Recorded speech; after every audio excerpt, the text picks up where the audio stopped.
brothers and sisters in Christ. Welcome to the Daily Wigglesworth Devotional podcast. My name is Victoria Eyog, and I am your host for this podcast. Thank you so much for joining us today. And without further delay, let us start with prayer. Father, our God, Almighty, King of Kings and Lord of Lords, we thank you for this opportunity to study your word right now. We pray that you help us understand your word. We pray that your Holy Spirit may direct this whole session, that what will be taught here is what he wants us to learn. In the name of Jesus Christ, we pray. Amen. The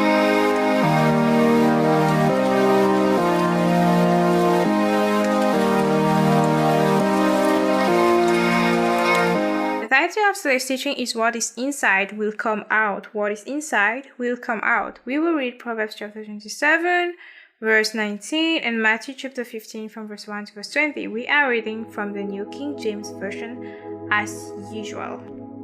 So let us start with Proverbs chapter 27. Let's start with Proverbs chapter 27, verse 19. As in water, face reflects face, so a man's heart reveals the mind.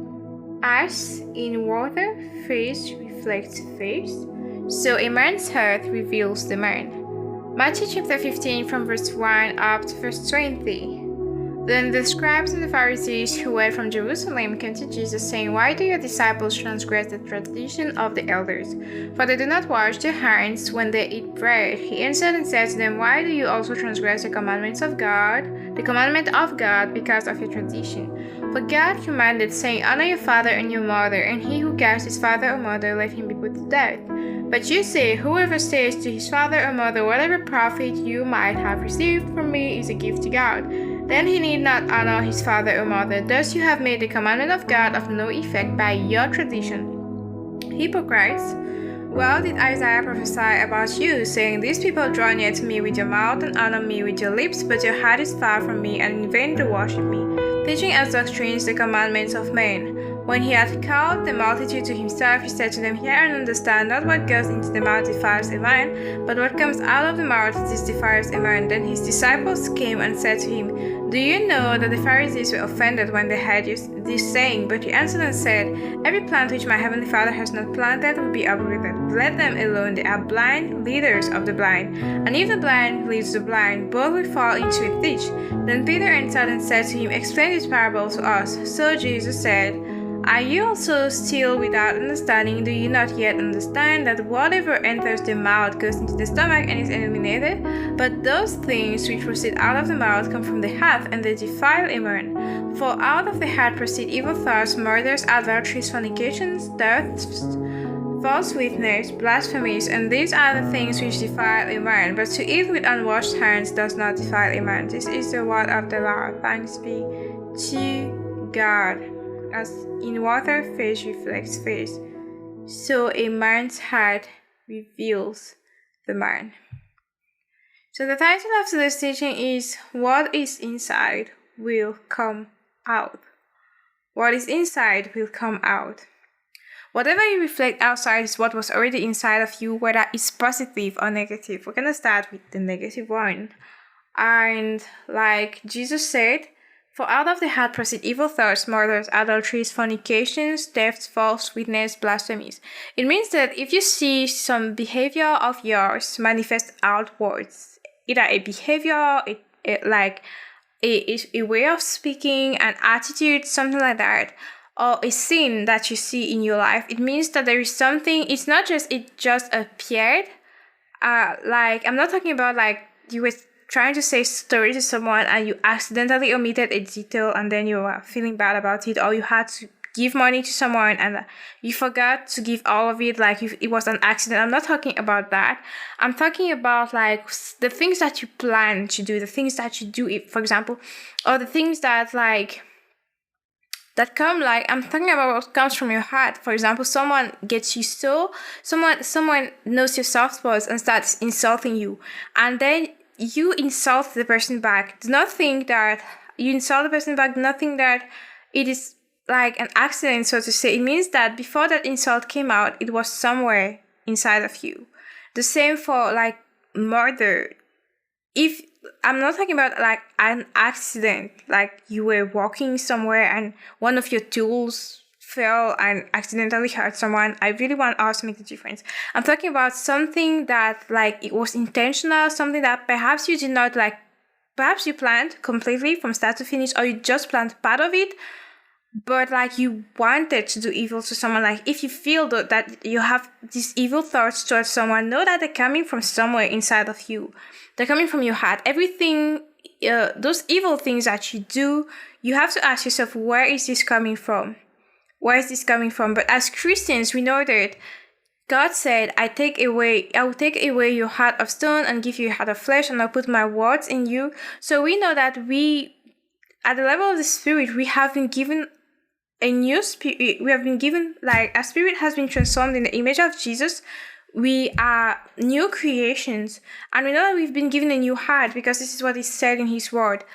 Unfortunately, the flesh is not transformed, and the soul has to receive transformation by the renewal of the mind. So there can still be some of those things. Reason why you have to go through this process of mind renewal. You find out the scriptures about these things specifically. If it's, for example, that you have evil thoughts in your heart, or that you have lustful thoughts in your heart, there are two things. It can be that the devil is like harassing you with those evil thoughts, with those lustful thoughts, with those sinful thoughts. Or it can also be that there's still a part of you that hasn't completely died to it, and you still have some form of lust for it, some form of attraction for it, which means that the devil will use that to entice you to do those things. So you have to kill that thing from inside, before you get rid of it. The same principle works for the negative things as well as for the positive things. You cannot expect that you're gonna, like, when you're gonna be in public, you're gonna praise God out loud in your church and shout and jump if from the inside it's not already there. The mindset, the attitude of praising God, it has to start from the inside. You have to decide from the inside that I'm going to be a joyful person. I'm going to love God. I'm going to praise God. I'm going to adore Him, whether I'm in private or in public.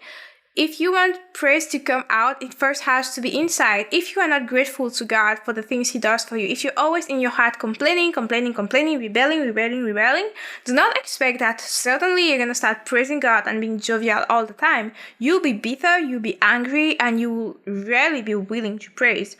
Or you will praise with your lips, but your heart will be far away from Him. So the thing is, whatever you see that you are not outwards, and that you want to be outwards, you have to start from the inside. The change has to start from the inside. That's why before we even can expect to be obeying the scriptures the right way, we have to be born again, which means that God gives you a new nature.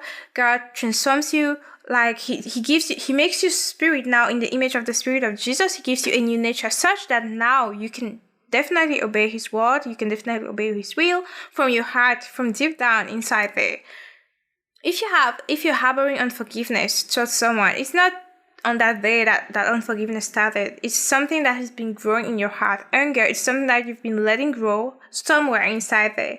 So the thing to know is that there's the inner working of the power of God. It must come first. Some people think that they can use laws and rules that they set for themselves to do some behavioral modification, but how many people know that even with the best sets of laws and rules and boundaries, if the change has not happened inside, you're not gonna follow it. Like people who decide, okay, for example, let's say a couple that decide that they're gonna stay pure till marriage, they're not gonna like have sex out of marriage.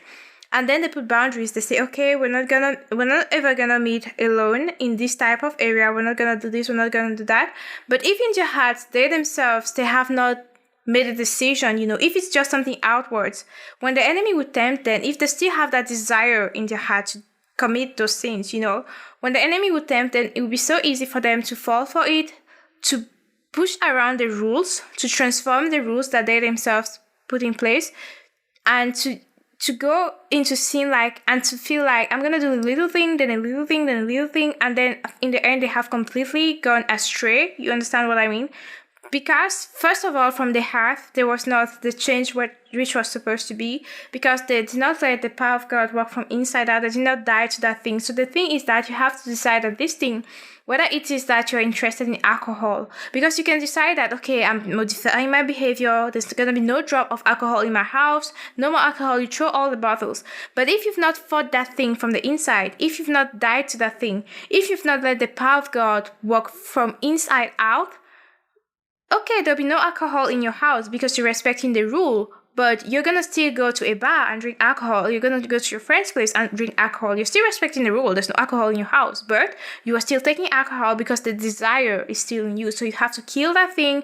You have to replace it with the word of God, and you have to surrender to the power of the Holy Spirit so that He transforms you from the inside. We already know that the Spirit, if you're born again, your spirit is already in the image of Jesus, but now your soul, if your soul is not transformed by the renewal of your mind, you will keep circling around the same sins again and again and again and again, because your flesh loves it and your soul is not following what your spirit tells it to do and what the Holy Spirit tells it to do. So in the end, you will still be doing the wrong thing.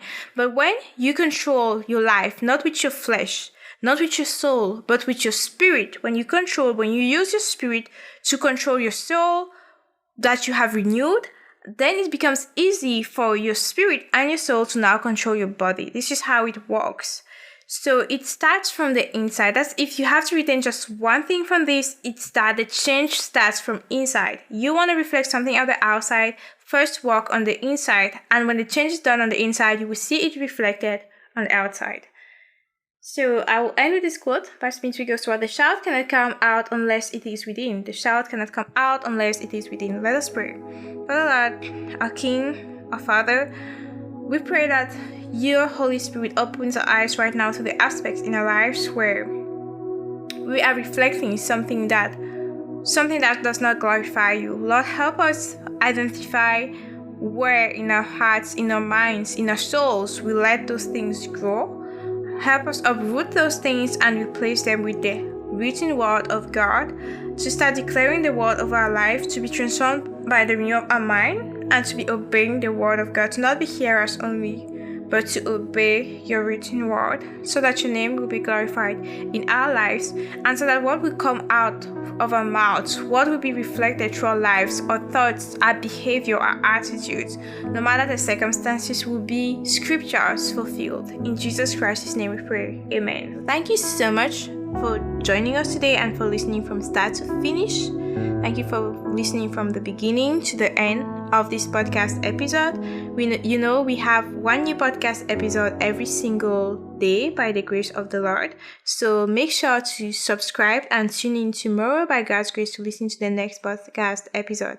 If you have prayer requests or questions or anything you need to discuss concerning the Bible, or this podcast episode, or any other podcast episode, or the Smith Wigglesworth Devotional in general, or the Bible in general, or any sin which you are addicted to, for which you need deliverance, or healing, if you need prayer for sickness and disease, if you need healing, even in terms of your finances, if you need prayer, you can always contact me on Instagram, Dr. Victoria Eyog. You can contact me on Instagram with your prayer requests, with your questions, with your, anything that you need, which is concerning the Bible.